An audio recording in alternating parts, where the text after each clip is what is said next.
Family card আপনার ঘরে বসবে, ফ্যামিলি কার্ড আমার বউ পাবে, ফ্যামিলি কার্ড প্রধানমন্ত্রী জনাব তারেক রহমানের বউ পাবে।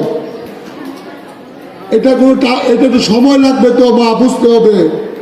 আপনার ছবি তুলবে, আপনার স্বামীর নাম লিখবে, বাচ্চাদের নাম লিখবে, একটা পরিপূর্ণ কার্ড আপনাকে দিবে। পরবর্তী এই কার্ড দিয়ে আপনি রাষ্ট্র আরো সুযোগ সুবিধা পাবেন।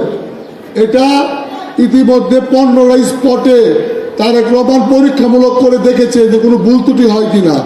এখন এটা পরীক্ষা নিরীক্ষা চলছে। আমরা কুরবানি দেওয়াকে আরো জোরসোর শুরু করবো। এই বছরের মধ্যে বাংলাদেশের সব গরিব মানুষ ফ্যামিলি কার্ড পাওয়া যাবেন।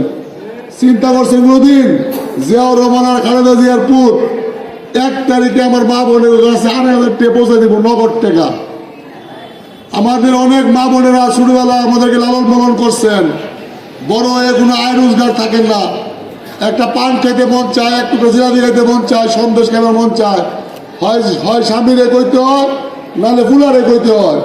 নিজের ইচ্ছা মতো চলতে খাইতে পারে না। এই জন্য তারেক রহমান আপনার 1 তারিখে 8,000 টাকা দিব, ওইটা আপনি পাওয়াটা রাখবেন। ওইটার মালিক কিন্তু কোনো পুরুষ মানুষ না।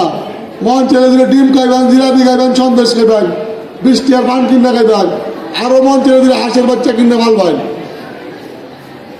একটু সময় দিবেন।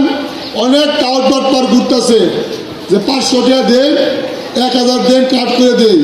এইরকম কোনো লোক গেলে একটু দয়া করে আমাদের যে আমার মা বউ সহ নেতৃবৃন্দ আছে, ওই টাউট বাটপারের নামটা বলবেন, তার বান্ধা পুলিশে দেওয়া হবে। এখানে কোনো নেতার কাম পাচ্ছে না, এটা তারেক রহমান সরাসরি দেখবেন। আর আপনাদের আরেকটা অনুরোধ, আপনাদের এই এলাকায় আমি একদিন ঘুরবো ঈদের মধ্যে, কোথায় কি সমস্যা আছে আমি দেখবো। যেখানে লাইট পোস্ট দরকার লাইট পোস্ট লাগাই দিব, চিপা গল্লি রাস্তা যদি করার সাথে করে দিব। আমাকে 3টা মাস সময় দিবেন। 3 মাসে যদি আমি আপনাদের সেবক হিসাবে, আপনাদের কর্মচারী হিসাবে কিছু উন্নতি করতে পারি, তাহলে আমাদের দোয়া করবেন, তাহলে আমি সুস্থ থাকি। আল্লাহ হাফেজ।